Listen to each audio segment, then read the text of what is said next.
안녕하세요. 안녕하세요. 네, 신입생 여러분 모두 환영합니다. 네, 자리에 다 착석해 주시고요. 네, 저 먼저 인사드리겠습니다. 저는 고려대학교 교수학습개발원에서 근무하고 있는 조성희 연구원입니다. 만나서 반갑습니다. 네, 여러분들 오시니까 어떠세요? 좋아요? 몇 명 안 들리는 것 같아요. 여러분 어때요? 좋죠. 네, 저도 여러분 만나게 돼서 너무 기쁘고 오늘 하루가 기대가 됩니다. 저희가 오늘 네, 하루 동안 이제 어떤 여러 가지 여러분들이 대학 생활에 적응하는데 있어서 어떤 것들이 필요할까 굉장히 고민을 많이 했어요. 각 프로그램마다 많이 고민을 하면서 정말 베스트인 분들만 저희가 다 추천을 했거든요. 그래서 오늘 끝까지 모두 함께 해주시고 모두 기대하시고 들으시면 좋을 것 같습니다. 저희가 여기 또 참석한 학생들은 딱 400명만 제한을 줬잖아요. 그쵸? 못 온 친구들이 많이 서운해하죠. 그렇죠. 그래서 저희가 이번에는 실시간 중계를 같이 도입을 했어요. 그래서 이쪽에서 이제 중계팀 선생님들이 같이 이제 이쪽에 참여하지 못한 학생들은 온라인으로 지금 같이 참여를 하고 있는데 여러분뿐만 아니라 지금 집에서 모두 듣고 있는 모든 친구들 모두 환영하고요. 오늘 그러면 신입생 오리엔테이션을 시작하도록 하겠습니다. 먼저 네 가장 큰 저희 이 세션을 저희 행사를 환영해 주러 오신 이종호 입학처장님께서 네, 여러분들에게 좋은 말씀 해주시겠습니다. 우리 큰 박수로 환영하겠습니다.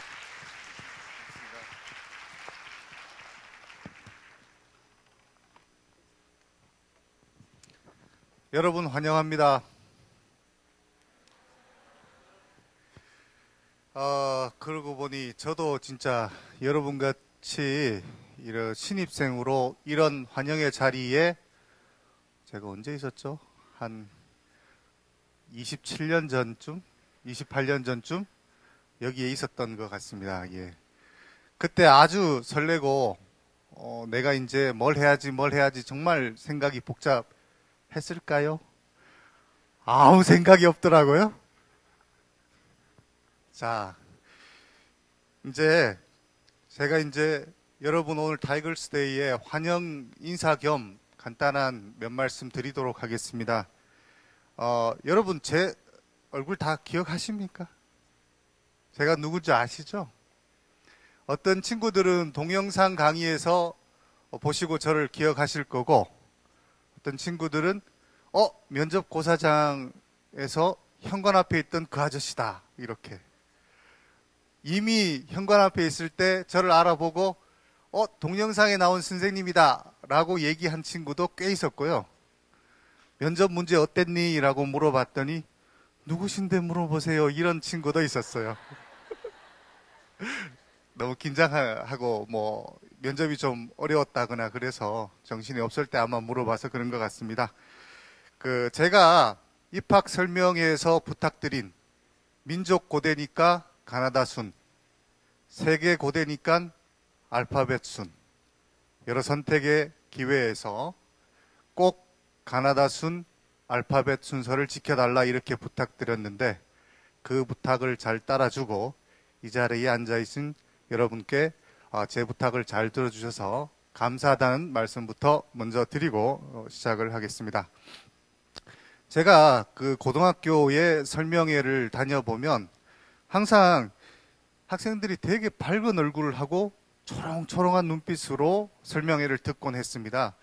그럴 때마다 제가 여러 학교를 다니고 하느라고 상당히 피곤했지만 듣는 수험생들의 눈, 고등학생들의 눈 하나를 더 물어보고 싶어하는 그런 모습을 볼 때마다 저는 더 신나서 설명회를 좀 더 길게 하곤 했습니다. 여러분 제가 이렇게 들어오면서 보고 지금 이렇게 하나하나 얼굴을 보니 그때 그 초롱초롱했던 눈빛들을 이 자리에 모아놓은 것 같아서 아무래도 저희가 입학 전형을 잘 관리한 것 같습니다. 예. 제가 입학처장직을 맡아서 입학 전형을 몇 번 운영해 보니까 정말 우리 고려대학교 학생들이 얼마나 뛰어난 학생들인지 그 누구보다도 잘 알게 되었고, 그런 학생을 가르치는 고려대학교 교수라서 제 자신이 정말 자랑스러웠습니다. 여러분들은 서로 다른 전형으로 고려대학교에 입학하게 됩니다.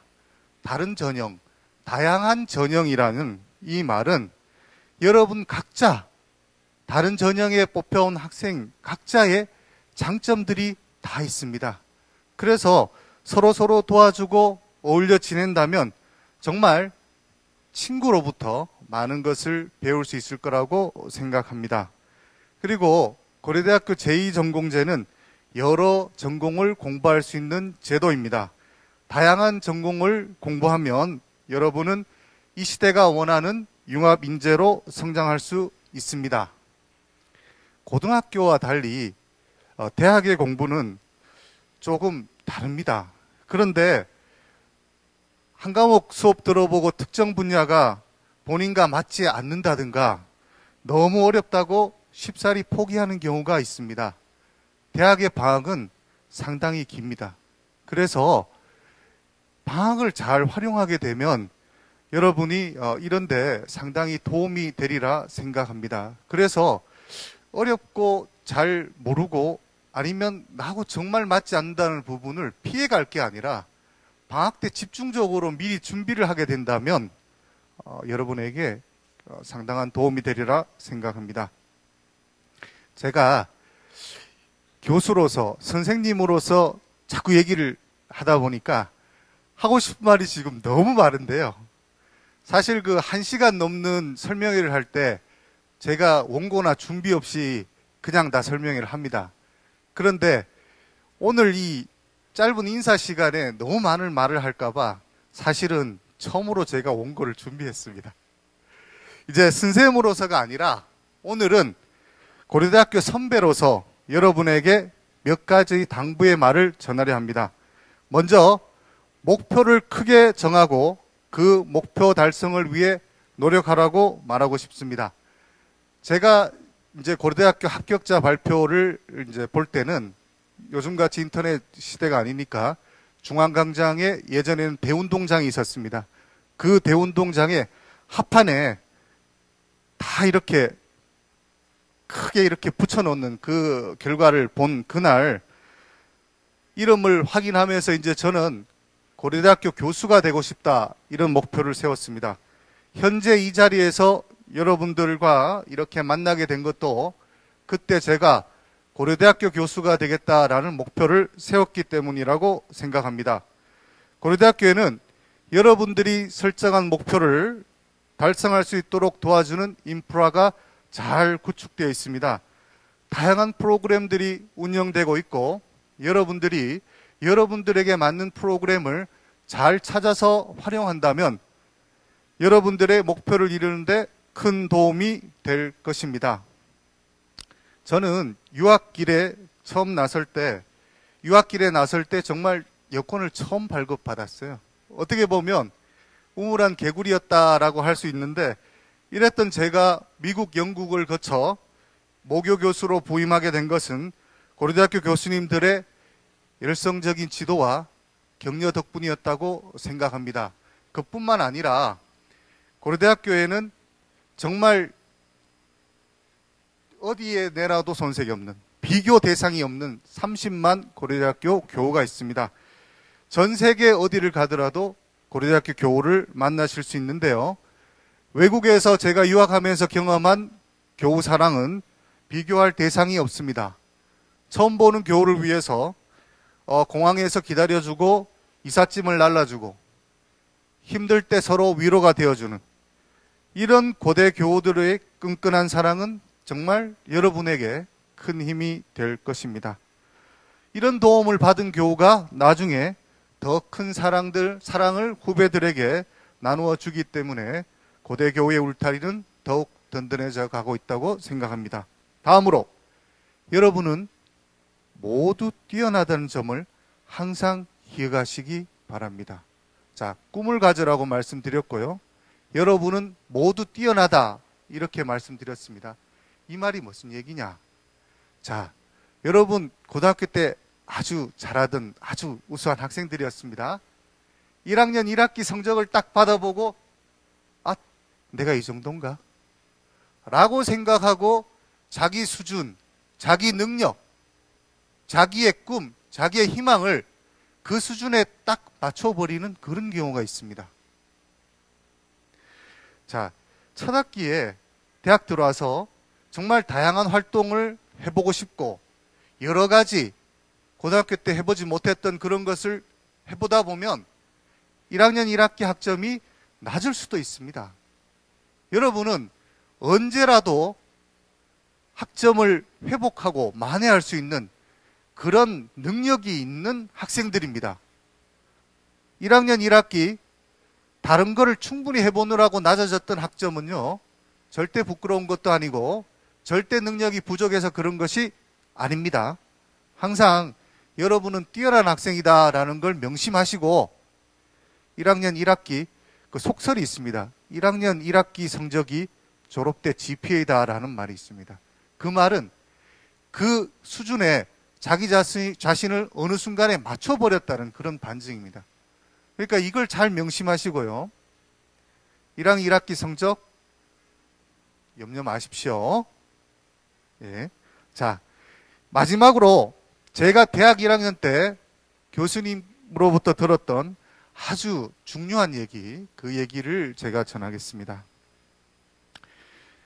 고려대학교로 인해 내가 돋보이는 것이 아니라 나로 인해 고려대학교가 돋보일 수 있는 사람이 되라는 말씀입니다. 이게 대학 생활 몇 년은요, 금방 지나갑니다. 학교에 재학 중일 때는 고대학생, 정말 고대학생. 이 고려대학교라는 우산 아래 비를 피하고 강렬한 햇살을 피할 수 있습니다. 하지만 졸업 후에는 자신의 능력만으로 인정을 받고 평가를 받아야만 합니다. 준비한 사람만이 기회를 잡는다는 말이 있습니다. 착실히 준비해서 고려대학교를 더욱 크게 빛내주시길 부탁드립니다. 경청해 주셔서 감사드립니다. 고맙습니다.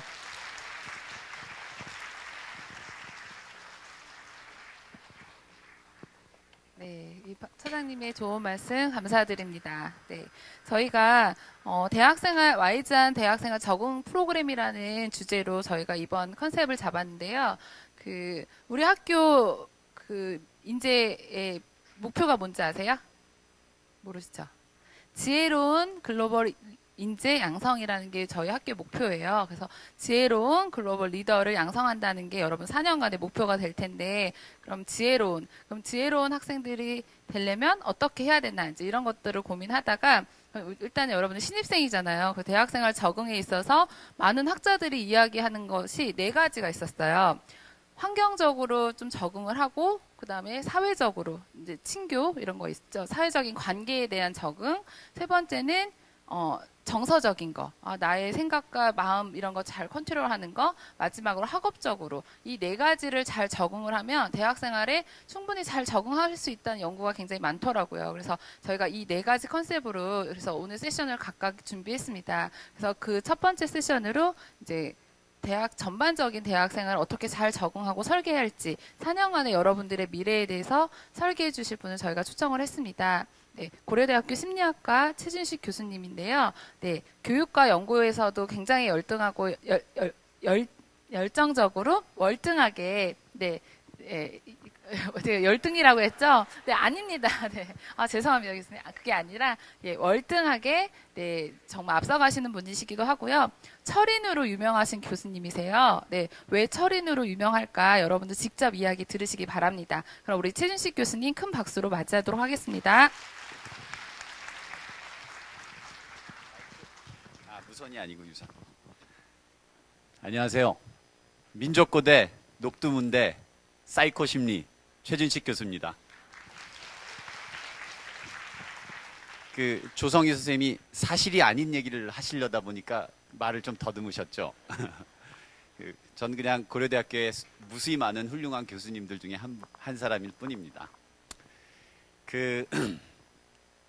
오늘 얘기를 시작하기 전에 저도 아까 입학처장님도 잠깐 얘기하셨는데, 제가 2004년부터 고려대학교에 있었는데 그 전에 이제 미국에 있었어요. 미국에서 예일대학교에서 연구원 생활을 할 때 그 제 지도 교수 탐 브라운이라는 사람이 수업을 하러 이렇게 양복을 탁 차려입고, 보통은 이제 연구실에서는 그냥 청바지 입고 그런 거 있다가 이제 수업할 때는 양복을 차려입고 탁 가길래, 얘 이래 똑똑한 학생들 가르치는 거 그거 힘들지 않냐. 그랬더니 그 브라운 교수가, 준식, 솔직히 말하면 별로 할 일이 없어. 여기는 괜찮은 애들이 들어오기 때문에 내가 할 일은 걔들을 망치지만 않으면 돼. 그런 말을 하더라고요. 그래서 그 말을 들으니까 되게 부럽고, 언젠가는 나도 아무것도 안 해도 되고 망치지만 않으면 되는 그런 학생들이 있는 학교의 교수가 되겠다 그랬는데, 2004년에 제가 그 꿈이 이루어졌어요. 그래서 그 이후로 올해가 이제 12년째인데 매년 이렇게 감사하는 마음으로 운이 좋았구나, 정말 내 운이 좋았구나, 그런 생각으로 살고 있어요. 한편으로는 여러분들도, 제가 몇 년 전에 수시 그 감독을 했는데 여러분들 뭐 다양한 전형을 통해서 들어오겠지만은, 수시 감독을 하러 들어갔는데 그때 심리학과의 경쟁률이 30대 1인가 그랬어요. 그러니까 수시 감독을 하면은 그 강의실 안에 한 5, 60명? 그러니까 그 중에 2명이 합격을 하는 거예요. 그러면 합격한 학생들은 자기가 실력이 우수해서 합격을 했다고 생각을 할지도 모르겠어요. 그렇지만 감독을 하고 채점을 하는 입장에서는 정말 하늘이 도와서 운이 좋은 학생들이 합격을 했구나, 그런 생각이 들어요. 그러니까 나도 굉장히 운이 좋은 사람이고 여러분들도 되게 운이 좋은 사람들이에요.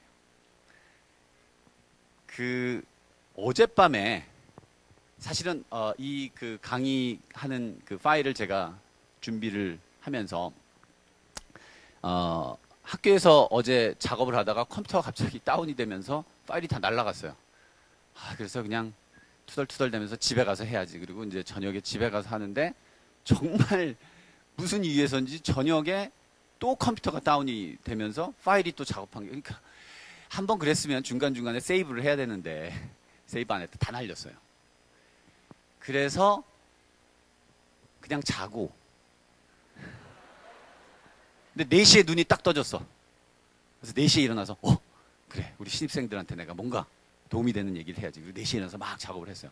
사실 오늘 아침에 제가 7시 반에 여기서 학교에서 회의가 있어, 조찬회의가 있어서 아침 학교 되게 일찍 왔어요. 그러니까 4시에 일어나서 여태까지 파일 만들고 회의하고 그랬는데 지금 하나도 피곤하지 않아요.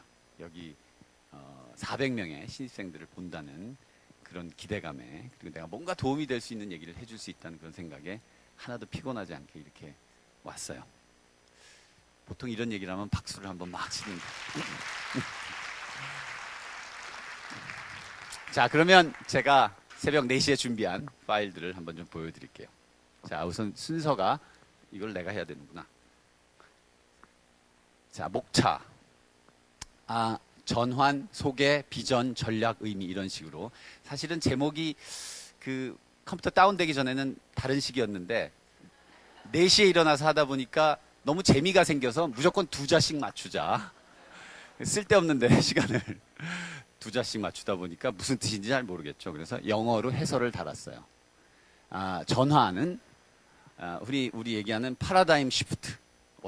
여러분들 이제 대학이라는 데 와서 정말 새로운 환경에 처하게 되는데 얼마나 새로운지, 그리고 또 여러분들이 얼마나 변해야 되는지, 그런 얘기를 잠깐 하고, 그리고 사실은 제가 여기 와서 여러분들한테 강의를 하는 제일 큰 목적은 여기 고려대학교에 들어오는 400명의 새끼 호랑이들한테 나를 좀 기억시키는, 그걸 하러 왔어요. 그러니까 내 소개도 좀 할 거예요. 조금만.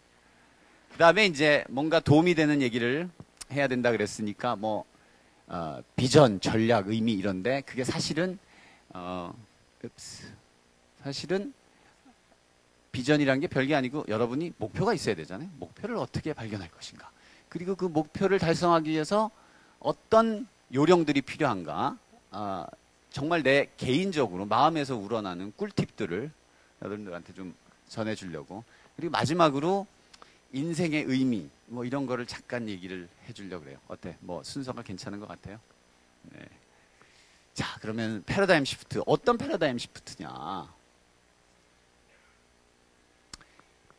여러분이 고려대학교에 오게 된 데는 여러분들이 어떻게 해서 고려대학교에 왔어요? 30대 1의 경쟁률을 뚫고 하늘의 도움으로 왔죠. 또 여러분들도 노력을 되게 열심히 했죠. 그 노력의 대부분은 뭐예요? 어떤 노력들을 했어요? 아마 선생님 말씀을 잘 듣고 선생님이 가르쳐주는 정답을 열심히 이해하려고 그러고 또 부모님이 매니지를 잘 해주셨겠죠. 부모님의 그 방향을 잘 따라가고 뭐 이렇게 해가지고 여러분들이 고려대학교에 왔을 거라고 생각을 해요. 나도 우리 애가 이제 고등학교 들어가는데 그런 과정들이 필요했을 거라는 생각을 해요. 그런데 그래서 여러분들 뭐 교수님이 와서 대학생활에 지혜로운 뭔가 요령을 알려준다 이래가지고 여러분들이 기대했던 건 아마 이런 거가 아닐까. 대학생활에 성공하는 7가지 습관. 7가지 너무 많어 사실은. 한 3가지로 줄여서 일목요연하게 얘기를 해주시겠지. 대학생활에 성공하는 3가지 비결. 그 다음에 또 그게 아니면 최소한 우리한테 꿈을 심어주시겠지. 이 세상에 불가능은 없다. 여러분들 뭐든지 되고 싶은 대로 다 될 수 있어요. 혹은 아주 현실적인 뭐 아침형 인간이 성공한다라든지 그리고 심리학과 교수님이니까 야 심리학에 있는 여러 가지 그 비법들 사람을 설득시키는 방법 사람의 마음을 사로잡는 방법 뭐 이런 거 얘기해 주시겠지. 그 다음에 또 이 중에는 4년 뒤에 대학이 목표가 아니고 나는 우리나라에서 제일 좋은 직장에 취직해가지고 돈 많이 벌고 신나게 사는 거야. 그러니까 절대로 안 떨어지는 면접이라든지 뭔가 이런 미래를 내다보는 얘기를 해주시겠지. 뭐 기타 등등 뭐 그런 거는 사실 내가 얘기하는 책들이 다 있어요. 뭐 7가지 습관, 꿈 포기하지 않으면 불가능은 없다, 아침형 인간, 설득의 심리학, 면접의 달인. 심지어는 요새는 자기계발서도 부족해서 자기 연민서도 있죠. 아프니까 청춘이다. 이런 거 저런 거 다 안 되면은 위로라도 해주시겠지. 뭐 이런 기대를 했는데 내가 여러분한테 해줄 수 있는 얘기는 그리고 나뿐만 아니라 대부분의 교수님들이 적어도 없는 얘기를 할 수는 없어요. 대학이라는 데는 절대로 없는 얘기를 해서 여러분들한테 허황된 꿈을 심어주는 데가 아니에요. 그리고 정답을 알려주는 데도 아니에요. 여러분들이 여러분만의 정답을 찾을 수 있도록 여러분들을 자극하는 곳이에요. 좀 미안하지만 그게 오늘 내가 여러분들한테 요구하는 사고의 전환이에요. 지금서부터는 사고의 전환을 해야 되는데 답을 알려주는 사람이 아무도 없어요. 답도 없어요. 답을 여러분들이 찾아야 돼요. 이건 뭐 그냥 그래서 여러분들이 해야 할 일들은 이제부터는 저런 그럴듯한 말들이 있으면 무조건 저런 그럴듯한 말들이 정말로 맞는지 의심을 한번 해야 돼요. 의심하는 게 되게 중요해요. 이 무수히 많은 자기 개발서들이 나오잖아요. 거기에 오류가 한두 개가 있는 게 아닌데 몇 가지만 얘기를 해볼게요. 첫째, 과일반화의 오류. 그러니까 소수의 사례를 가지고 저 사람이 했으니까 나도 할 수 있다. 그럴듯하게 들리긴 해요. 그렇죠? 그렇지만 그런 것들은 대개 이미 성공한 사람들이 얘기를 하는 거예요. 그래서 예고를 하는 게 아니라 회고. 나는 이렇게 했으니까 성공했다. 나는 아침에 일찍 일어났기 때문에 성공했다. 그렇지만 거기에는 아침에 일찍 일어나지만 성공하지 못한 무수히 많은 사람들의 사례가 파묻혀버린 거예요. 그래서 무조건 아침에만 일찍 일어나면 성공한다. 그렇지 않아요. 99%의 아침에 일찍 일어나는 사람들은 성공하지 못했을 수도 있어요. 아침에 일찍 일어나지 말라는 얘기는 아니에요. 그렇지만 내가 과연 아침형 인간인지 정도는 한번 생각해 보고 그 다음에 실천에 옮기는 게. 그리고 일관성의 오류. 귀에 걸면 귀걸이, 코에 걸면 코걸이. 자, 그래서 여기 보면 뭐 7가지 가지고는 안 되니까 8번째 습관. 너무 많어. 5가지. 이제는 뭐 100가지 방법 뭐 이런 것도 나요. 자, 이런 무수한 책들이 많은데 선생님의 조언은 이런 책들을 살 돈이 있으면 그냥 맛있는 거 사 먹는 게 훨씬 더. 여기 뭐 점심형 인간, 저녁형 인간. 귀에 걸면 귀걸이, 코에 걸면 코걸이. 점심형 인간이 성공한다, 저녁형 인간이 성공한다. 아프니까 어쩌라고도 있네. 그래서 제가 요구하는 것은 나만의 목표, 나만의 전략. 목표가 뭔지는 내가 여러분들한테 얘기해 줄 수가 없어요. 여러분들, 무슨 교수님이 답을 알려주셔야지. 답이 있기는 있다는 거는 알려드려요. 그러나 그 답을 찾는 거는 여러분들, 나만의 목표, 나만의 전략. 창의적인 대학생이 돼야 돼. 이제부터 여러분은, 교과서에 있는 답을 찾는 것을 벗어나서 아무도 생각하지 못했던 답, 창의적인 답을 찾는 그런 사람이 돼야 되는 거예요. 그런 사람이 어떻게 되느냐? 그건 나도 몰라요. 되게 무책임해서 미안한데, 그리고 교수님들이 가르쳐 줄 거라고 절대 기대하지 마세요. 교수님들이 어떻게 해서 또 교수가 됐겠어요? 여러분들 열심히 지금 한 20년 정도를 선생님이 시키는 대로, 교과서에 있는 대로, 부모님이 시키는 대로 해가지고 여기까지 왔죠. 교수님은 더해요. 그 뒤로도 한 10몇 년을 또 선생님이 시키는 대로, 학교가 시키는 대로 그렇게 해가지고 교수가 된 분들이에요. 가장 비창의적인 사람들이 교수님들이에요. 그러니까 그런 분들이 창의적인 정답을 알려줄 거라고 절대 생각하지 마세요. 그럼 교수님은 하는 일이 뭐냐? 뭐 그렇게 얘기하면 또 좀 너무 그렇지. 그렇지만 나는 비창의적이지만 너희는 창의적이 되라라고 하는 것만 해도 얼마나 훌륭한 창의적인 교육 방법이냐라는 게 내 변명이야. 창의적인 대학생이 돼주세요. 그래서 그 무수히 많은 그 자기계발서 이런 거를 하나로 제가 요약하면 노자의 도덕경에 나오는 말을 영어로 하니까 뭐 대단한 것 같죠? 다른 사람에 대해서 아는 거는 알면은 똑똑하다라고 그래요. 다른 사람의 마음을 알고 심리를 알고. 그렇지만 자신을 알고 있는 거는 지혜로운 거다. 그래서 오늘의 제목 지혜로운 대학생활. 나의 결론은 자신을 알아야 된다. 그래서 사실은 이제부터 나머지는 다 그냥 부수적인 얘기예요. 이미 결론 얘기하고 내가 할 이야기의 핵심.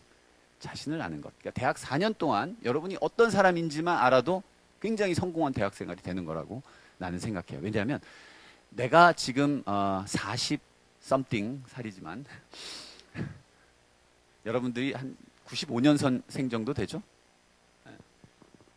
96년생. 오케이.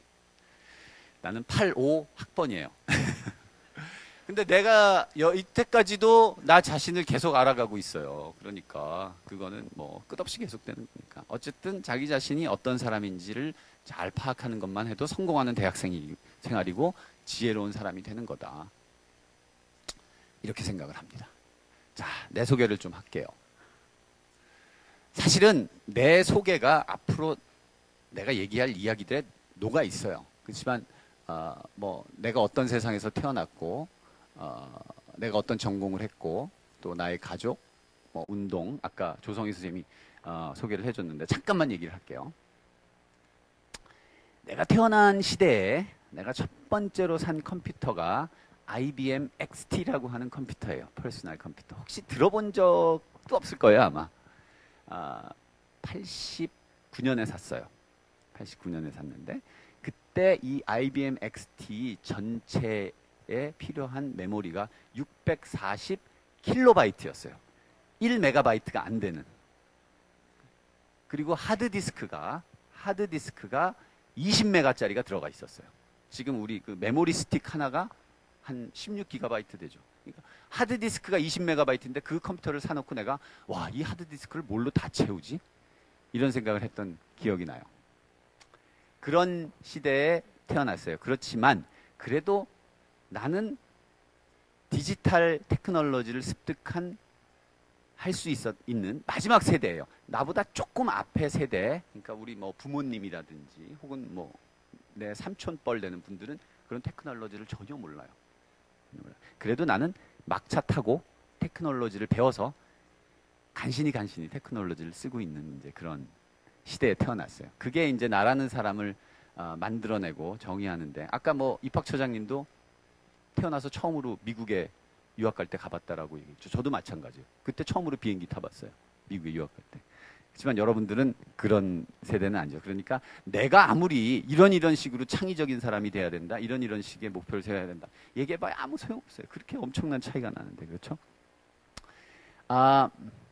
그리고 심리학과 교수니까 사람의 마음을 잘 알겠구나, 사람을 가지고 연구하겠구나, 그렇게 생각을 하실 텐데 사실은 나는 동물을 가지고 연구해요. 조금 그 얘기를 더 해보면 원래 저는 학부 때 생물학을 했어요. 근데 생물학과를 간 이유 중에 하나가 동물의 왕국 이런 걸 보면 너무 재밌어. 그래갖고 생물학과 가면 당연히 그런 거 하는구나. 그 들어가 봤더니 생물학과를 갔더니 이 중에 생물학과 학생들도 생물학과 하면 손 들어보세요. 없네? 생물학과는? 오늘 어디? 손을 높이 들어야지. 아니 부끄러워하지 마세요. 생물학과 좋아. 근데 생물학과를 딱 들어갔더니 동물은 한 마리도 볼 수가 없고 어디서 동물을 가져오더니 동물을 희생을 시킨 다음에 동물의 창자를 조금 떼내가지고 그걸 또 갈더니 시험관에다 집어넣고 자 지금서부터 생물학을 하겠다 뭐 이러는 거예요. 너무 재미가 없었어요. 너무 재미가 없어서 그 다음에 학부 4년을 좀 방황을 하다가 심리학 과목을 우연히 들어봤더니 심리학 너무 재밌는 거예요. 그리고 심리학이 바로 내가 생각했던 그런 생물학을 하고 있는 학문이더라고요. 이 중에 또 심리학과 있어요? 심리학과 한 명밖에 없네. 나중에 내 수업을 꼭 들으세요. 그래서 심리학을 하게 되고 심리학을 하다 보니까 현대 심리학은 앉아가지고 사람의 마음을 독심술처럼 읽는 게 아니라 실제로 우리 마음의 근원인 뇌를 연구하는 학문으로 점점 변해가고 있었어요. 그래서 뇌과학을 전공을 하게 됐어요. 그러니까 생물학에서 출발해서 심리학 갔다가 뇌과학으로 오면서 다시 어떻게 보면 생물학적인 걸 좀 하게 됐죠. 그래서 여러분들도 아마 마찬가지일 거라고 생각을 해요. 여러분들이 어떤 전공을 결정하고 할 때 물론 굉장히 확고한 의지와 목표가 있어서 이유가 있어서 전공을 정한 사람도 있지만 대부분은 상당히 사실 고등학교 교육하는 동안 어떤 전공이 어떤 전공인지 어떻게 알아요? 가서 해봐야 심리학 이런 건 줄 알았더니 가봤더니 이게 이거였더라 라든지 그런 거 있잖아요. 그래서 그렇게 조금 다른 전공으로 크로스오버 하는 거를 두려워하지 말라라는 의미에서 조금 방황했던 것 같지만 결국은 나는 굉장히 도움이 됐다고 생각을 해요. 그리고 아까 그 철인 3종 경기 얘기를 했는데 이것도 좀 얘기가 있어요. 그러니까 대학교 4년 동안을 열심히 그 여러 가지 종류의 쾌락을 내가 추구하면서 살았어요. 그리고 대학원 전공을 결정하고 나서 심리학이 너무 재밌어서 심리학 공부를 하면서 쾌락에서 점점 멀어지게 되고 그러다 미국 유학을 갔더니 미국 놈들은 진짜 쾌락을 모르고 사는 인간들이더라고. 뭐 사람을 만나서 뭐 놀고 그런 것 물론 내가 유학생이었기 때문에 그런 것도 있지만 뭘 하나 봤더니 미국 사람들은 틈만 나면 뛰더라고요. 거기서. 그때가 한 90년대 초반 정도 됐었는데 그때만 해도 우리나라에서 그 마라톤, 조깅 뭐 이런 문화가 없던 때였는데 갔더니 전부 다 뛰는 거예요. 그러니까 나 혼자서 술 마시고 담배 피고 혼자서 할 일이 없어. 그래서 어쩔 수 없이 그 같은 과에 있는 실험실에 있는 친구들하고 뛰다 보니까 뛰는 게 그게 또 재밌어요. 그래서 뛰다 보니까 마라톤을 뛰게 되고 마라톤을 뛰다 보니까 수영을 하게 되고 수영을 하다 보니까 자전거를 타게 되고 자전거를 타다 보니까 철인 3종 경기를 하게 되고 철인 3종 경기를 하다 보니까 그 뭐 대회 나가서 뭐 어쩌고 저쩌고 하게 되고 사실은 딱 2번 내가 철인 3종 경기를 완주를 했는데 하나는 2002년에 아이언맨 USA를 한번 했고 2007년에 아이언맨 코리아를 한번. 그 이후로는 사실 은퇴해가지고 은퇴했다니까 좀 우습긴 한데 은퇴해가지고 요새는 자전거만 타요. 자전거만 타는데 어쨌든 철인 3종 경기 그거 외에도 뭔가 기록에 남는 과외 활동을 한 번은 할 필요가 있는 게 그게 벌써 언제적인데 내가 철인 3종을 한 게 아직도 저를 소개하는 사람들은 다 철인하시는 분 이러니까 요새는 그래서 그냥 옛날에는 요새는 운동 안 해요 뭐 이러다가 요새는 그냥 냅둬. 맞아요, 나 철인하는 사람이에요. 그래서 한번 철인한 걸 가지고 지금 수십 년을 써먹고 있으니까 기록에 남는 과외 활동은 할만하다. 뭐든지 시작을 했으면 어쨌든 다른 사람이 기억할 수 있는 기록에 남는 정도까지는 해야 된다라고 하는 얘기를 좀 해주고 싶어서 좀 남사스럽지만 자전거 탄 사진도 올리고 그랬어요. 자, 또 뭔가 그럴듯한 영어로 된 격언. 나라는 사람 지금 내가 얘기한 거에서 어느 정도는 여러분들이 나라는 사람에 대한 그 인상을 형성을 했겠죠. 그래서 그거를 조금 더 도와준다면은 나는 이런 말들을 좋아해요. 대부분의 사람들은 과학자가 엄청난 그 지적 능력으로 이루어진다라고 생각을 한다. 그런데 아인슈타인이 얘기하기를 그렇지 않다. 그것은 그 사람의 개성이다. 라고 생각을. 나도 그렇게 생각해요. 과학자는 뭐 누가 제일 똑똑하고 누가 제일 많이 알고 그런 게 아니에요. 누가 어떤 개성을 가지고 있고. 그게 과학자고 나는 그런 과학자다라고 하는 것을 여러분들한테 하다 보니까 또 하나를 더 얘기하게 됐네. 이거는 심리학자, 아주 유명한 심리학자 볼스라는 사람이 한 얘기인데 내가 보는 사이언스는 이런 거예요. 사이언스를 하나의 뭐 엄청난 진실을 향해서 가는 십자군 전쟁 같은 종교적인 행사 같은 그런 걸로 나는 보는 게 아니고 하나의 게임인데 되게 재밌는 게임. 재미를 하다 보면 사람들한테 도움이 되는 어떤 그런 발견을 하기도 하는 그런 게임. 그래서 어떤 의미에서는 내가 생각하는 대학생들은 전부 다 과학자예요. 우리가 과학자를 되게 좁은 의미로 생각을 하기 때문에 뭐 실험실에서 가운을 입고 뭐 이런 사람만 과학자라고 생각. 그렇지 않아요. 일상에서 뭔가 새롭게 세상을 보고 새롭게 현상들을 보고 거기서 다른 사람들을 즐겁게 하고 다른 사람들을 놀라게 할 수 있는 걸 발견할 수 있으면은 모든 사람이 난 과학자라고 생각을 해요. 그래서 여러분들이 모두 과학자가 됐으면 좋겠어요. 자, 그러면은 본격적인 여러분한테 지혜로운 대학생활을 위한 비전과 전략에 대해서 얘기하도록 하겠습니다. 어떻게 목표를 세울 것인가? 아까도 얘기했지만 이제 힌트를 좀 얻었겠지만 내가 여러분들한테 뭐 목표를 얘기해 주거나 이렇게 해라 이런 얘기는 절대 안 할 거예요. 잘 생각을 해보세요. 여러분들을 그냥 자극할 때니까 지금서부터 시작해서 한 달 후, 1년 후 자기 자신을 생각하면서 생각을 한번 해보세요. 목표를 세울 때 고려해야 될 점들을 한번 얘기를 해줄게요. 목표의 스케일이 있어요. 이거는 좀 이따가 한 번 더 얘기할 텐데 몇 년짜리 목표를 세울 것인가. 뭐 그것도 정답이 없어요. 대학 생활을 해야 되니까 4년짜리 목표를 세워도 좋고 나는 내가 죽을 때 이렇게 죽고 싶다. 그러면은 50년, 60년 후에 자기 자신을 생각하면서 목표를 세워도 좋고 여러분들 지금 20살인데 여러분들은 아마 100세 시대에 살게 될 거예요. 그러니까 사실은 50년, 60년이 아니고 80년을 더 살게 되니까 인생의 목표. 그래서 시간적 스케일 고려해야 되고 공간적 스케일. 내가 살던 때만, 내가 학생이던 때만 해도 대부분의 사람들이 경상도나 전라도에서 고려대만 와도 엄청난 공간적 이동을 한 걸로 간주가 됐어요. 근데 지금은 어때요?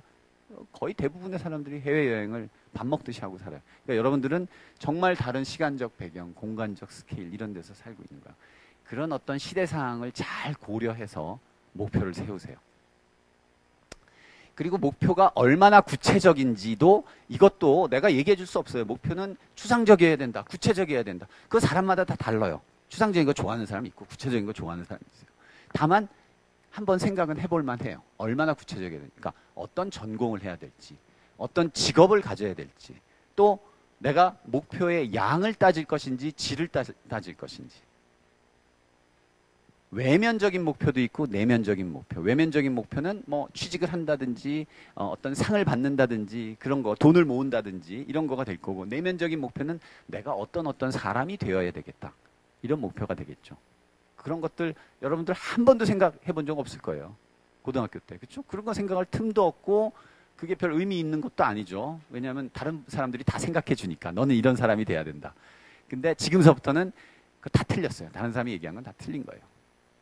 그러니까 여러분들이 스스로 이제 어떤 사람이 되어야 된다, 어떤 목표를 세워야 된다 한번 생각을 해보도록 하세요. 그 다음에 목표에 이르는 방식도 사람마다 다 달라요. 정말 돌격 앞으로 나는 목표를 한번 세우면 절대 한눈을 파는 사람이 아니야. 이런 사람도 있는가 하면 나는 균형 잡힌 삶이 좋아. 그래서 나에게는 일만 있는 것이 아니고 가족도 있고 취미도 있고 친구도 있고 잘 밸런스하면서 살고 싶어. 뭐 어느 쪽도 틀리지 않고 어느 쪽도 맞지 않아요. 꼭 뭐 위대한 업적을 이루면서 주변 사람들을 다 불행하게 만들어야만 성공하는 건 아니에요. 그러니까 어디에다 기준을 두는지, 어떻게 자신이 목표를 이룰 것인지 이것도 한번 잘 생각을 해보세요. 그래서 어떤 사람한테 잘 맞는 방식이 다른 사람한테는 안 맞을 수도 있으니까. 내가 여러분들한테 내가 어떻게 했는지도 조금은 얘기를 해주겠지만 다른 얘기를 안 해줄 거예요. 왜냐하면 다 얘기해주면은 창의성이 없어져요. 우리 그 교육학과에 김성일 교수님이 저희 그 선배시기도 하고 그런데 전공이 창의성, 교육에 있어서의 창의성. 여기 교육학과 있어요? 네. 김성일 교수님한테 창의성 증진시키려면 어떻게 하면 돼요? 김성일 교수님 대답은 교육을 받지 않으면 돼. 그거는 연구로 나와 있어. 교육을 받으면 받을수록 창의성이 없어져. 그러니까 여러분들이 어쩔 때에는 너무 많은 것을 아는 거가 도움이 안 될 수도 있어요. 그러니까 백지에서부터 출발하고 나 자신에서부터 출발한다. 이런 생각을 좀 가지면 좋겠어요. 이거는 내가 살던 시대적 배경이에요. 그러니까 내가 지금 살고 있는 시대. 그러니까 나한테 맞는 목표죠. 그러니까 여러분 당연히 생각하는 인터넷 선생님 시대 때 시작됐어요.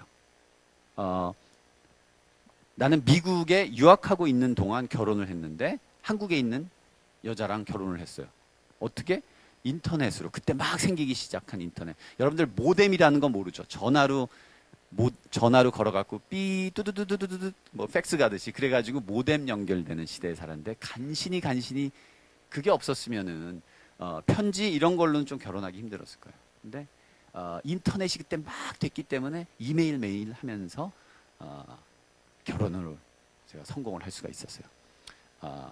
아주 내가 생각하기에는 그 결혼한 거를 돌이켜 보면은 아주 황금비였는데 실제로 만나갖고 서로를 너무 잘 알았어도 아마 결혼을 못했을 거고, 그 다음에 편지나 이런 느린 매체를 이용했어도 좀 어려웠을 거예요. 이메일이 아주 적당했어요. 그래서 나는 인터넷의 도움을 굉장히 많이 받았어요. 내가 사는 시대에 DNA, 인간의 지놈 시퀀스가 완전히 밝혀졌어요. 앞으로는 이걸 가지고 어떤 일들이 가능할지도 잘 모르겠어요. 내가 자랄 때만 해도 비만이라는 거는 없었어요. 여러분들 상상이 안 되겠지만은 내가 자랄 때만 해도 이렇게 살이 통통하게 찐 사람들 보면 부잣집이라고 되게 좋아했어요. 그래서 나는 평생을 가난한 집 사람으로 이렇게 살았어요. 그래서 지금은 살이 좀 찔만한데 뭐 자전거 타고 운동한다 그러니까 또 이렇게 삐쩍 말라 있고. 그래서 근데 어쨌든 예를 들면은 이런 게 다른 시대예요. 지금 여러분들은 살찌는 걸 늘 걱정해야 되는 그런 시대죠. 아이폰 이것도 여러분들 너무 당연하게 생각하지만 이게 없던 시대와 이게 있는 시대를 둘 다 살아본 나로서는 이건 엄청난 변화예요. 자, 내가 불과 한 30년 동안에 겪은 이런 엄청난 시대적인 변화를 생각하면 도대체 여러분들이 살게 될 미래는 어떻게 변할지, 그래서 뭐 수많은 사람들이 미래는 이럴 거라 이렇게 얘기를 해주고 나도 사실 여러분들한테 미래는 이럴 거라고 얘기를 해주고 싶지만 미래는 아무도 몰라요. 그러니까 예를 들어서 내가 여러분들한테 어떤 전망을 해주고 앞으로 이런 전공이 유망하다 이런 얘기를 해주고 싶은데 일단 내가 아는 게 없고 내가 아는 게 좀 있지만 틀릴 가능성이 너무 많고 틀리지 않더라도 여러분들한테 안 맞을 가능성이 많아요. 그래서 그런 얘기는 내가 해줄 수 있는 얘기는 미래는 예측하기 어려운 거예요. 사실은 내가 생물학과를 들어갔을 때 이과대학은 그때만 해도 공부를 제일 잘하는 학생은 물리학과를 갔고 그 다음에 두 번째로 잘하는 학생은 화학과를 갔고 세 번째로 잘하는 학생은 전자공학과를 갔고 네 번째는 어디 가고 제일 공부를 못하는 학생이 생물학과를 갔어요. 생물학과가 이과 계열 전체에서도 과도 제일 작았어요. 그래서 제가 생물학과 간다 그랬을 때 부모님이 엄청 반대를 했어요. 근데 지금 어떻게 되세요? 생명과학부가 나머지 이과대학 합친 것만큼 큰 경우도 있어요. 어떤 학교는. 그렇죠? 우리도 생명과학부가 교수님이 한 30-40명 되죠? 예측할 수 없어요. 그 다음에 그 생물학을 놔두고 심리학을 한다 그랬을 때 부모님이 더 반대를 하셨어요. 도대체 심리학을 해서 뭐 어떻게 먹고 살겠다는 거냐.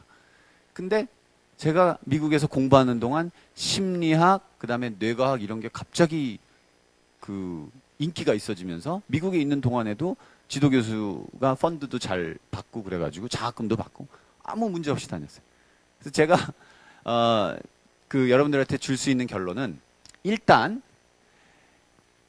자기 자신이 뭘 좋아하는지를 먼저 찾아내요. 왜냐하면 미래는 예측하기가 힘든 거지만 그래도 그나마 자기 자신이 어떤 사람인지 발견하는 것은 조금 더 쉽기 때문에 자신의 소질이 어떻고 그리고 현실적으로 내가 할 수 있는 일이 어떤 옵션들이 있는 이거를 밝혀내고 그 다음에는 여러분들의 마음이 가는 대로 물론 너무 황당한 목표를 세우면 그거는 조금 문제가 있겠지만 여러분들 정도의 지적 수준과 판단력을 가진 사람이라면 그런 황당한 그 목표는 세우지를 않겠죠.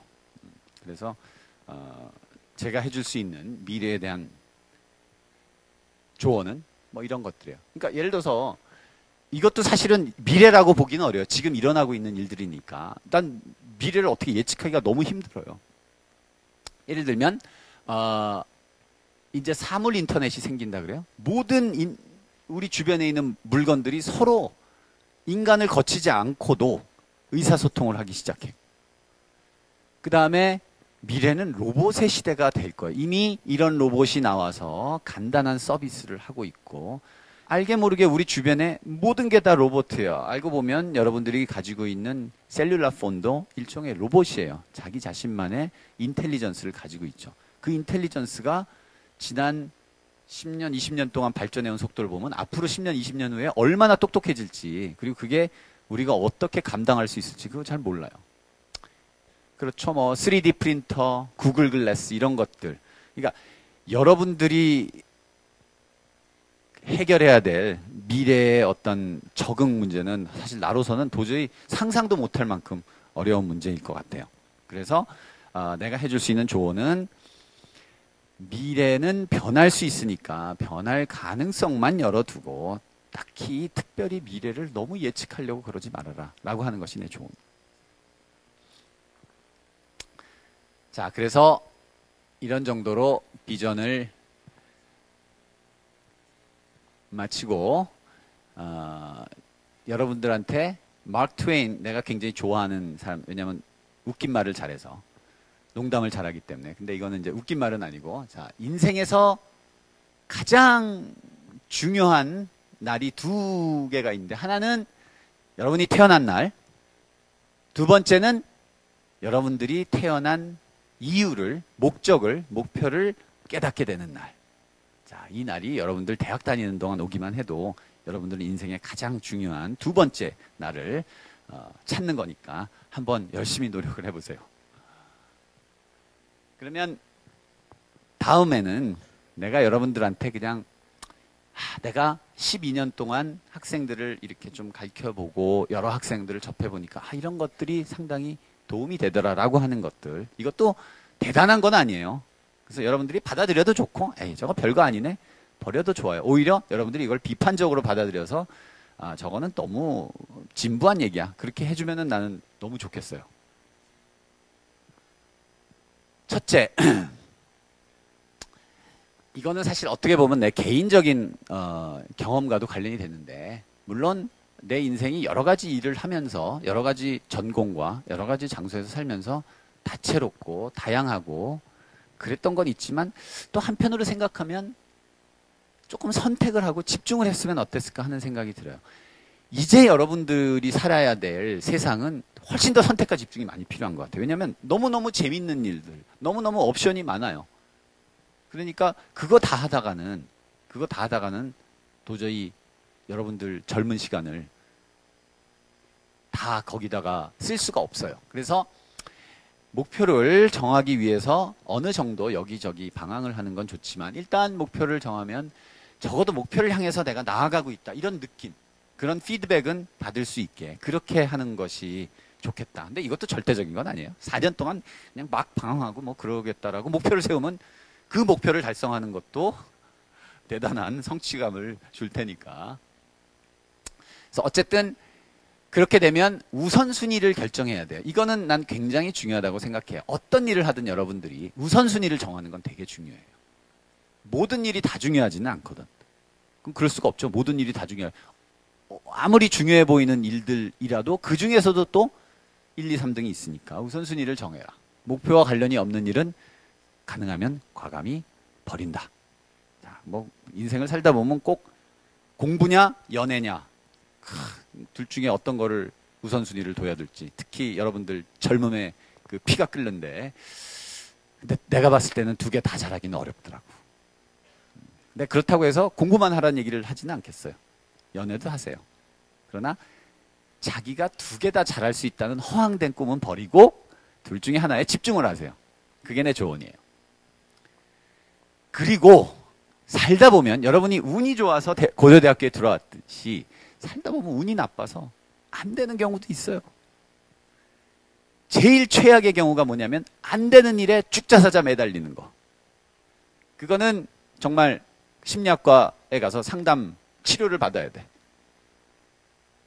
좀 어려울 거야. 왜냐하면 여러분들 다 모범생으로 살았고 열심히 노력만 하면 다 됐어. 고려대학교 입학까지 다 됐어. 그래서 때로는 내가 노력만 하면 다 된다. 아까 뭐 꿈은 일 불가능은 없다. 뭐 이렇게 아니 그렇지는 않아요. 여러분이 아무리 노력해도 새처럼 날 수는 없어요. 여러분이 아무리 노력해도 그 마라톤 선수처럼 뛸 수는 없고 여러분이 아무리 노력해도 축구 선수가 다 될 수는 없어요. 그러니까 어쩔 수 없는 일 일어나면 그 다음엔 잊어버리세요. 이거 되게 쉬울 것 같지만 절대로 쉽지 않아요. 연애 얘기했지만 여러분 나이에 나한테 와서 제일 많이 학생들이 들어오자마자 내 방에 들어오자마자 엉엉 울면서 얘기하는 거 뭔지 아세요? 실연. 다 웃지. 다 웃지. 그렇지만 여러분들한테 꼭 일어나게 돼요. 그때는 이걸 생각하세요. 어쩔 수 없는 일에 매달리지 않는다. 이게 영어로는 shit happens. 그 왜 포리스트 검프라는 그 영화에 나오는 얘기죠. 난 살다 보면 이 말을 하게 될 날이 올 거예요. 그 다음에 또 하나의 팁, 그러기 전에 여러분한테 해줄 수 있는 또 하나의 좋은 인용. 여러분이 성공 확률을 높이고 싶으면 실패 확률을 2배로 해라. 그러니까 실패를 두려워하지 말라는 얘기죠. 아이러니컬하게 들릴지 모르지만 맞는 얘기예요. 토마스 왓슨이라는 사람, IBM이라는 아까 IBM PC 얘기했죠. 그 컴퓨터 회사를 설립한 사람인데. 그 다음에 두 번째, 적극적 참여가 중요해요. 물론 이게 쉬운 일은 아니에요. 성격이 적극적이지 않은 사람도 있으니까. 그렇지만 이렇게 생각하세요. 청춘의 시간, 여러분들 똑같은 입장료, 청춘의 시간이라는 똑같은 입장료를 내고 고려대학교에 들어왔어요. 놀이공원에 가면 우리가 그걸 뭐라 그러지? 하루 종일 놀 수 있는 거? 자유이용권이에요. 자유이용권.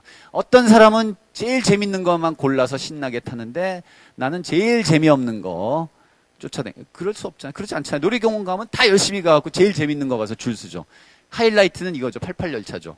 이건 한 번씩 꼭 타야지. 놀이공원에 가면 탄 거 못해도. 그렇죠? 고려대학교라는 거대한 놀이공원에 이제 들어왔어요. 가장 큰 놀이기구가 뭘 것 같으세요? 고려대학교에. 돈 얘기를 해서 그렇지만 고려대학교가 돈을 제일 많이 쓰는 고려대학교가 어디다가 돈을 제일 많이 쓸 것 같아요? 건물?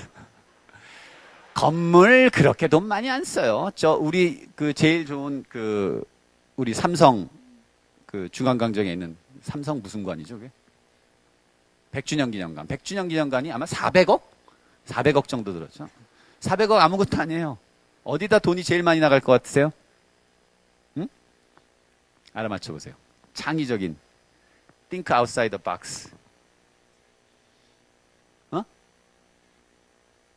크게 얘기하세요. 땅 투기? 땅 살 돈이 어딨어? 어디에 돈을 제일 많이 쓸 것 같아요? 학교 예산이? 응? 도서관? 그렇지 않아요. 도서관에 돈 얼마 안 써.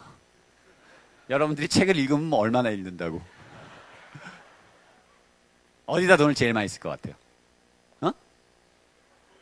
고연전. 그것도 얼마 안 돼요. 그것도 얼마 안 돼요. 교환학생, 돈 얼마 안 써요, 그거. 그야말로 교환학생이기 때문에 오면은 걔들한테 받거든. 교환학생의 돈은 누가 제일 많이 쓰냐면 여러분들 부모님이 제일 많이 써요. 여러분들 교환학생 보내려면 아마 조금 가외로 돈이 들어갈걸요. 다 부모님들이 모아놓으셨던 돈. 아, 내가 발렌타인 30년 꼭 한번 사 먹어야지. 그렇게 모아놓던 쌈짓돈이 여러분들한테 들어가는 거야. 고려대학교가 쓰는 거는 별로 없어요. 또, 교수님 월급 맞았어. 교수님 월급으로 다 나가요. 고려대학교에서 제일 비싼 사람들이 교수님이에요. 그러니까 여러분들이 고려대학교라는 놀이공원에서 가장 먼저 타야 할 놀이기구는 교수님들이에요. 이거는 적당한 인용이 없어서 내가 만들어냈어. 교수님들 중에 적어도 한 사람은 여러분이 졸업한 다음에 여러분이 누구고, 여러분이 어떤 사람이고, 여러분이 이름이 뭐고, 어떻게 생겼고 기억해야만 돼요. 여러분이 졸업을 했는데 4년 동안 다니고 졸업을 했는데 친구는 많은데 교수님은 한 명도 날 기억 못한다. 여러분들은 미안하지만 입장료 본전을 못 뽑은 거야. 기억되지 못하면 존재하지 않았던 것이다. 여기서의 기억의 주체는 우리 교수님들. 교수님들이 학생들하고 얘기하는 거 되게 좋아해요. 이건 정말 꿀팁인데 학생들하고 얘기하는 거 정말 좋아요. 왜냐하면 아까도 얘기했잖아요. 교수가 된 이유 중에 하나가 이렇게 똑똑한 학생들하고 가르치고 이렇게 근데 교수가 돼 보니까 너무 바빠. 살다 보니까 내가 처음에 초심이 자꾸 없어지는 거야. 살다 보니까 연구도 해야 되지, 뭐 연구비 프로포잘도 써야 되지, 해외 출장도 가야 되지.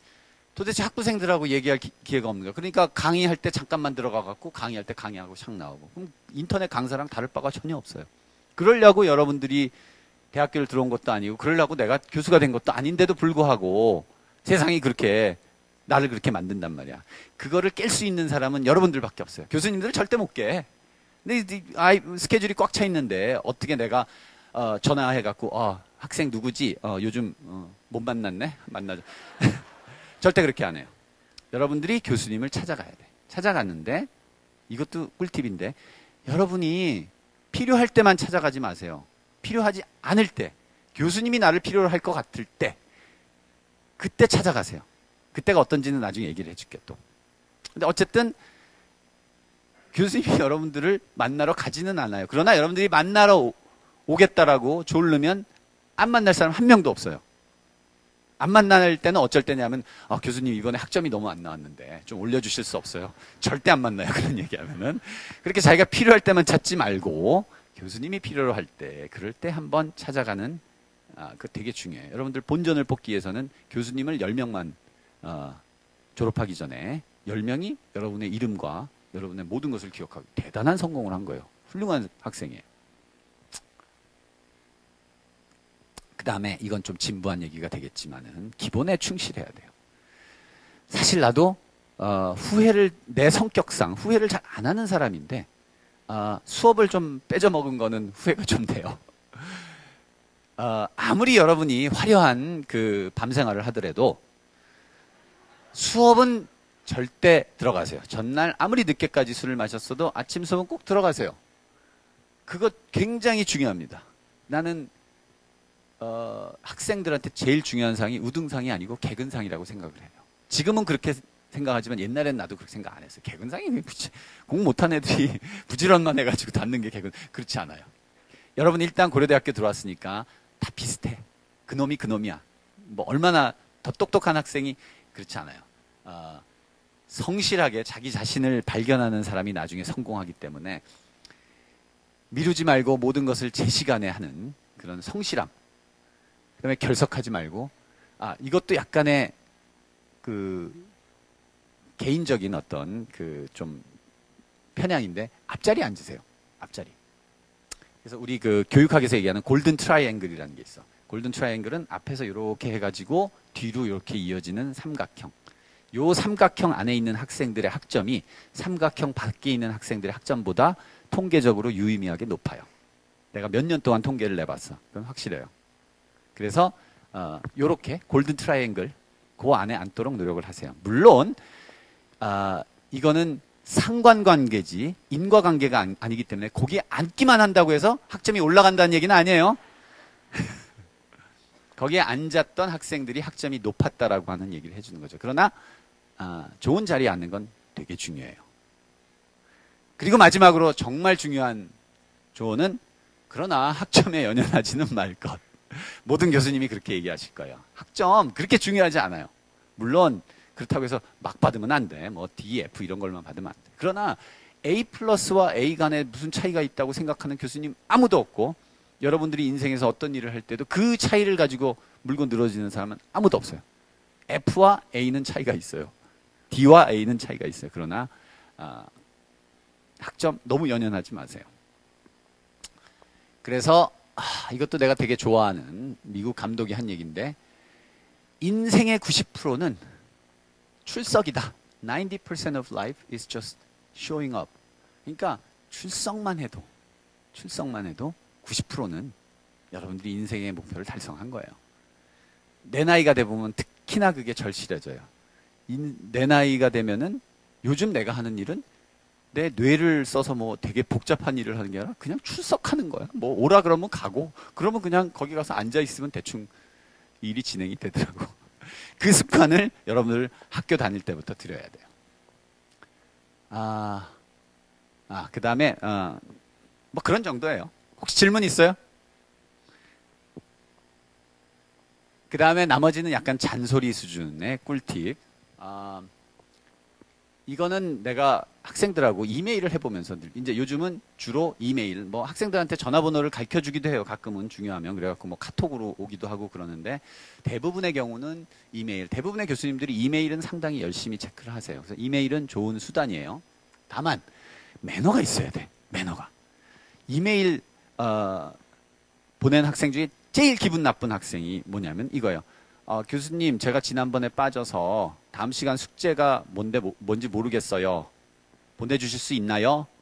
이메일 딱 보내. 그래서 그래, 빠졌구나. 몸이 아팠나 보지? 자, 이 숙제 여기 있어. 보내줘요. 그 다음에 끝. 봐. 인생의 그 매너가 그렇잖아. 지가 나한테 공을 던졌어. 혹은 그러면 내가 패스를 했어. 그럼 나한테도 패스를 다시 해줘야지. 그렇잖아요. 그러니까 그럴 때는 메일 감사합니다. 왜냐하면 그 다음에 또 다시 그 교수님한테 또 똑같은 이메일을 보낼 수도 있어요. 그때 교수님이 그때 이 매너 없었던 놈이구만. 이메일 답장을 안 할 수는 없고 무지 성의 없이 해야지. 교수님도 인간이니까. 그래서 항상 나 오늘 너무 비밀을 많이 얘기를 해주네. 그러니까 항상 이메일은 나에서 끝난다 라는 생각을 꼭 하도록 하세요. 그 다음에 주변 사람들에게 친절하세요. 친절해야 돼. 이게 무슨 뜻이냐면은 이것도 되게 중요한 얘기인데 친한 사람들한테 친절하기는 되게 쉬워요. 그건 인간의 본성이야. 누구나 할 수 있어. 내가 좋아하는 사람한테 선물 사주고 뭐하고.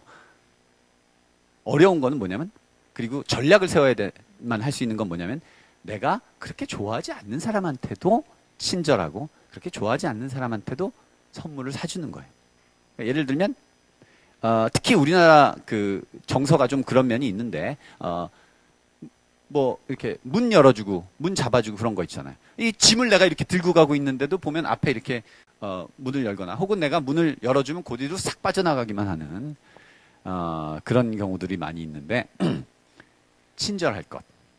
그것도 되게 중요한 거예요. 그러니까 자기가 앞으로 이 사람하고 어떻게 될 거라고 계산해 갖고 친절하는 거 그런 건 이제 친절이라고 안 그래요. 그리고 그런 거는 티가 금방 나. 모를 것 같지만 그 미국의 유명한 이제 그 파퓰러 사이콜로지 대중심리학으로 책 쓴 사람 중에 말컴 글래드웰이라는 사람 혹시 뭐 티핑 포인트니 뭐 이런 거 쓰죠. 그 사람 책 중에 이런 구절이 나와요. 세일즈맨이 있는데 두 사람의 세일즈맨이 있어요. 한 사람은 천재적인 세일즈맨이야. 누가 손님이 딱 걸어 들어오면 벌써 저 사람이 어떤 차를 원하고 어떻게 하면 저 사람한테 차를 팔 수 있는지 다 알고 있어. 엄청난 언변과 상대방의 심리를 파악할 수 있는 그런 능력을 가지고 있어요. 세일즈맨 2, 두 번째 세일즈맨은 그런 능력이 없어. 그래서 대부분의 손님들이 그냥 자동차는 안 사고 간만 보러 오는 건데, 가격만 알아보러 오는 건데, 그냥 그 사람한테 똑같이 설명을 해줘. 안 살 게 분명한 사람한테도 똑같이 설명을 해줘. 아, 이 차는 이렇고, 한번 시승도 해보고, 커피도 타주고, 친절하게. 누가 더 차를 많이 팔았을까? 나중에 봤더니, 세일즈맨 2가 더 차를 많이 판 거야. 왜? 왜냐면, 사람의 마음을 움직였으니까. 살아온 사람이, 나 이거 분명히 가격만 알아보고 살짝 사기는 더 싼데, 최저가 파는 인터넷에 가서 살라 그랬는데, 갔더니 이 사람이 순진하게 막 설명을 해주고, 친절하게 해주는 거야. 마음이 바뀌었어요. 마음을 읽는 것보다 더 중요한 거는 마음을 바꾸는 거예요. 그래서 여러분들이 주변 사람들에게 친절하는 거, 그거는 다른 사람의 마음을 바꾸는 거예요. 그래서 뭐 그런 사람이 한번 돼보세요. 그 중에 이제 한 가지, 여기 이제 드디어 나왔는데 교수님도 들어가요. 그 중에는 별로 친절하고 싶지 않은 사람 리스트에 교수님들 들어가죠. 좀 교수님 그럼 왠지 어려울 것 같고, 아, 왠지 되게 바빠 보여. 그냥 교수님 보면 늘 뛰어다니고 있고, 뭐 전화하면은 바빠 그러고 끊고, 그러니까 굉장히 접근하기도 어렵고, 별로 친절하고 싶지 않은 그런 리스트에 들어가죠. 근데 그런 사람들일수록 친절하게 해주면은 감동을 받는다니까. 그 중에 하나가 기념일을 잊지 않는 거예요. 그래서 교수님들 기념일이 뭐겠어요? 생일은 좀 사생활이니까 조금 접근하기 어렵죠. 뭐 스승의 날, 그다음에 좀 유치하지만 빼빼로데이, 뭐 그런 거 있죠. 그럴 때 교수님한테 아주 그 메모 같은 거, 혹은 그냥 1,000원짜리 사탕. 여러분들이 돈이 없는 걸 알기 때문에 여러분들이 무슨 페라가모 지갑을 사갖고 오면 교수님이 화들짝 놀라. 나한테 뇌물을 먹이려고 그러는구나. 그러니까 교수님한테는 절대로 1,000원짜리, 2,000원짜리 이상을 사가지고 가면 안 돼요. 그러나 중요한 건 거기에 들어있는 메모가 중요해요. 메모.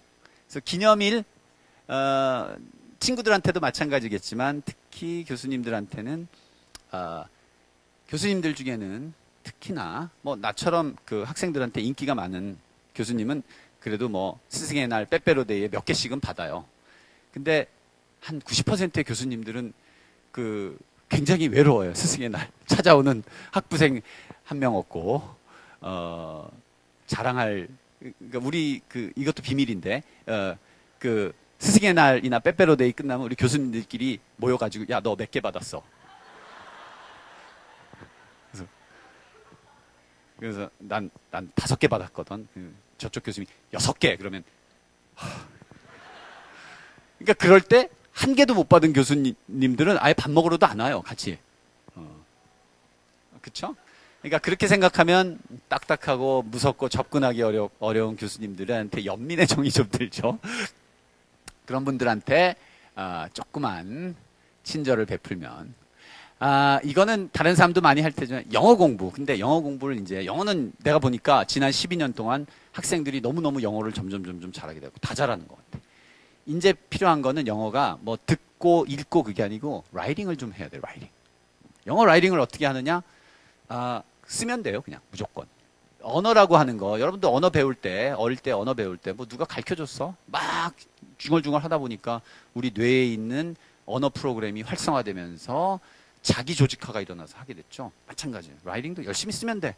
고쳐주는 사람이 있으면 더 좋겠지만 반드시 꼭 그런 건 아니에요. 그래서 어떻게 하면 영어를 많이 쓰게 될지, 이거는 쉽지는 않지만 뭐 영강 수업을 듣는다든지 영어 숙제를 내주는 클래스를 듣는다든지 해서 영어 공부 많이 하시고, 또 내가 그 대학교 다닐 때만 해도 영어 공부를 하기 위해서 외국 사람을 찾아야 되는데 외국 사람이 학교 전체에 한두 명 있었어요. 그래서 그 사람 수업을 들으면 와, 외국 사람이다. 와, 영어로 말하네. 근데 그렇지 않죠, 여러분들. 인터넷 딱 열면 무수히 많은 우수한 그 외국인 강사들이 뭐 테드나 이런 거 들으면 엄청나게 좋은 얘기들을 영어로 하잖아요.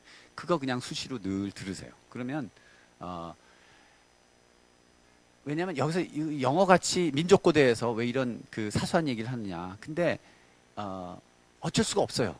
그 조선시대의 그 지도 계층은 다 한문을 알았던 것처럼 지금 글로벌 랭귀지가 되기 때문에 영어는 어느 특정 국가에 속한 것이 아니고 글로벌 랭귀지라는 생각을 해서 영어 라이팅을 특히나, 그래서 이메일 같은 거를 정확하게 쓸 수 있으면, 교수님한테 이메일 영어로 보내보세요. 한번. 어떻게 반응하시나. 그 다음에 아까 내가 얘기한 것처럼 사실 자기가 선택한 대학교 때 전공 그대로 가는 사람 그렇게 많지 않아요. 전공 이외의 분야에 관심을 좀 가지고, 그리고 운동하는 습관, 뭐 이건 내 개인적인 바이어스인데 우리나라 젊은이들이 나는 그 세계 어떤 젊은이보다 튼튼했으면 좋겠어. 튼튼했으면. 체력에서 안 밀렸으면 좋겠어요. 내가 미국에 가보니까 진짜 미국 놈들은 체력이 좋더라고. 그 운동을 해보니까 여학생들한테도 밀리더라고. 그래서 여학생이고 남학생이고 가릴 거 없이 체력을 튼튼히. 자, 마지막으로 사실 이건 꼭 여러분들한테 하지 않아도 되는 약간의 엄청난 예습 같은 얘기인데, 그래도 내가 심리학자고 인생의 의미에 대해서 많이 생각해보는 그런 책들을 좀 읽었으니까, 자, 인생의 의미는 무엇인가, 이걸 조금. 인생의 의미에 대해서는 사실 내 얘기가 아니고 제가 처음으로 사람 얼굴 보여줬는데, 이 사람 셀리그만이라는 유명한 심리학자예요. 이 사람도 처음에는 나처럼 동물을 가지고 간단한 학습 실험을 하다가 나중에 행복에 관한, 인간이 행복하기 위해서는 어떻게 해야 되나, 이런 연구를 하고 사람들한테 자료를 모아가지고 자기만의 이론을 만들었어요. 그래서 그 사람이 3가지 종류의 행복을 주장을 했어요. 자, 우리가 흔히 행복 하면 떠오르는 게 뭐예요? 행복. 어떨 때 여러분 제일 행복해요? 어떨 때 행복해? 고려대학교 합격했을 때 너무 행복했지. 와, 세상이 다 내 것 같고. 또 뭐 작게는 설날 세배했더니 원래 10,000원을 기대했는데 100,000원을, 너 이번에 대학 합격했지? 잘했어. 100,000원 딱 줄 때 너무 행복하지. 또 여자친구, 제가 저렇게 예쁜 애가 내 여자친구가 돼줄 수 있을까? 근데 말 걸었더니 사귀자 그러네. 너무 기분 좋지. 재미, 쾌락, 웃음, 다 이런 거 행복의 요소인 건 너무나 우리가 상식적으로 잘 알죠. 그래서 이런 것들을 셀리그만은 즐거운 인생, 플레전트 라이프라고 얘기를 했어요. 그래서 플레전트 라이프를 사는 사람은 뭐 이런 사람들이죠. 뭐 잘생기면 일단 플레전트 라이프. 또 성격을 잘 타고나야 돼요. 그러니까 우리가 어떻게 하면 기쁨을 많이 느끼고 많이 웃고 할 수 있는지를 심리학자들이 조사해 봤더니 결과가 어떻게 나왔는지 알아요? 90%는 유전이래요. 잘 웃고 작은 일에도 신나하고 이런 사람들이 있고, 조금 우울한 사람들이 있어요. 그러니까 어쩔 수 없는 부분이 너무 많이 있어요. 열심히 노력을 해서 웃어야지, 행복해야지 이러면 한 10%나 20% 정도는 증가가 되는데, 그 이상은 여러분들이 타고난 유전이 그렇게 중요하다라고 하는 거. 그러니까 뭐 이렇게 웃게 타고나든지 잘생기게 타고나든지, 아니면 일상에서 이렇게 재밌는 일들을 찾든지, 토요일, 금요일 밤이면 홍대 앞에 가가지고 하여튼 뭔가 재밌는 게 없을까, 더 재밌는 이걸 찾든지, 뭐 이런 걸 할 수가 있지만, 플레전트 라이프의 문제는 뭐냐 하면은 심리학 용어로 습관화라고 하는데, 익숙해져 버려요. 너무 금방. 복권에 당첨된 사람들을 추적 조사를 해봤어요. 그랬더니 복권에 당첨됐을 때 행복 지수가 샥 스카이 하이, 하늘로 올라가죠. 한 달 뒤에 조사해봤더니 똑같아, 당첨되기 전이랑. 마찬가지예요. 이 세상의 모든 것들이 헤비추에이션이 일어나, 습관화가 일어나. 그래서 그렇게 좋던 것도, 그렇게 자랑스럽고 행복했던 고려대학교 대학생이 된 것도 이번 학기 지나면 똑같아. 그 전이랑 똑같아요. 그러니까 요것만 찾아가지고는 잠깐씩 웃고 기쁘고 신날 수 있는데 이걸로는 조금 부족하다. 그 다음에 셀리그만이 그래서 훌륭한 인생. 셀리그만이 이거는 뭐 내 얘기가 아니고 테드 톡에 가면은, 테드에 이제 톡을 했는데, 예를 든 사람이 있어요. 어떤 아주 지루한 어떤 사람이 있어요. 직업은 증권 거래하는데, 증권 거래하는 데에서 증권에다가 베팅을 하는, 그러니까 늘 24시간 어떤 증권이 오를지, 어떤 주식이 오를지 그거를 감시하는 사람이에요. 거기에는 천재적인 재주를 가지고 있어. 천재적인 감각을 갖고 있어. 그래서 어디다가 베팅을 하면 돈을 딸지 다 아는 거야. 근데 이 사람을 보면 아까 김수현처럼 잘생기지도 않았고, 노홍철처럼 신나는 캐릭터도 가지지 못했고, 밤생활도 없고 여자친구도 없고 친구들이 너무너무 불쌍해갖고 여자를 하나 소개시켜줬어. 야, 임마, 너 돈도 그렇게 잘 벌고 잘 나가는데 어떻게 그렇게 사냐. 맨날 일만 하고. 여자친구를 사귀러 가가지고 여자친구랑 같이 밥도 먹고 비싼 레스토랑 가서 비싼 밥도 먹고 좋은 데 놀러도 가고. 근데 이 사람이 재미가 없는 거야. 여자친구랑 그렇게 좋은 거 다, 남들이 좋다는 걸 다 해봤는데. 그래서 다시 증권 그 거래소에 와가지고 아침에 딱 일을 시작하니까 나보다 이 일을 잘할 수 있는 사람은 없다. 이런 생각이 드는 거야. 이때 이 사람은 불행한 거냐? 불행하지 않아요. 꼭 여자친구 사귀고 잘생기고 웃고 그래야만 행복한 거는 아니다. 더 중요한 것이 있는데 그거는 뭐냐면 자기 일에 몰입하는 거. 몰입이란 얘기, 플로우란 얘기 들어봤죠. 몰입하는 거. 성취하는 거. 성공하는 거. 뭐 이런 것들이 다 행복의 조건이 되는 거예요. 그래서 뭐 아마도 여러분도 대학교 들어와서 처음에 여자친구 사귀고 술 마시고 클럽에도 가보고 알바해서 돈도 벌어보고 그러고 나면은 그 다음 단계 이거 말고 뭐가 있지 않을까 찾게 될 거예요. 그래서 이제 그때 보면 뭐 여행을 떠나지. 여행을 뭔가를 찾아서 여행을 떠난다든지 혹은 자기만의 목표를 세우죠. 책을 엄청나게 읽는다든지 혹은 뭐 영상을 한다든지 혹은 뭐 꼭 그렇게 뭐 바깥으로만 나들 학교 실험실에 가갖고 뭔가 내가 학부생이지만 뭐 나도 위대한 발견하고 싶어. 실험실에서 일을 한다든지 혹은 여기처럼 이렇게 밴드를 결성해갖고 밤이나 낮이나 기타를 치고 뭐 고등학교 때 못 해본 거 하여튼 내가 몰입할 수 있는 거를 찾으려고 하게 될 거예요. 그게 나는 너무너무 정상적이라고 생각해. 그래서 쾌락도 추구해보고 그 다음에 몰입도 해보고. 그런데 셀리그만에 의하면 마지막에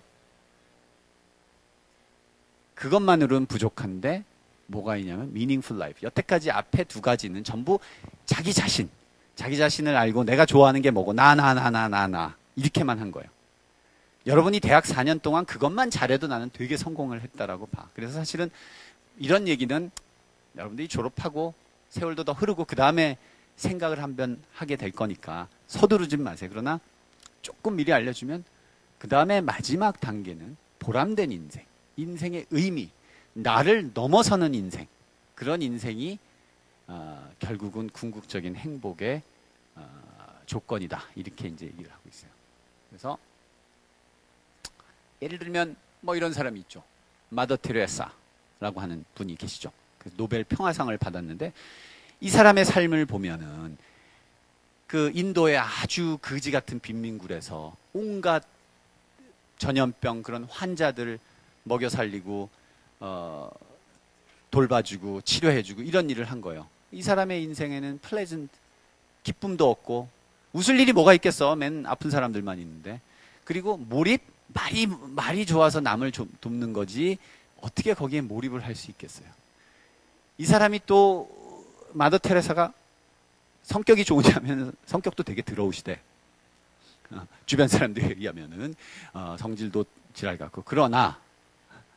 그러나 이분이 마지막으로 죽기 전까지 자기가 자기의 인생을 돌이켜 봤을 때 나는 의미 있는 인생을 살았다라고 얘기를 할 수 있기 때문에 앞에 두 가지가 그렇게 충분치 않아도 충분히 행복한 인생이었다 이렇게 얘기를 하는 거고. 그 다음에 이거는 좀 얼마 전에 일어난 기사인데 의정부에서 뭐 화재가 일어났는데 이분이 밧줄을 그 건물에다가 간판을 매다는 일을 하시는 분이었대요.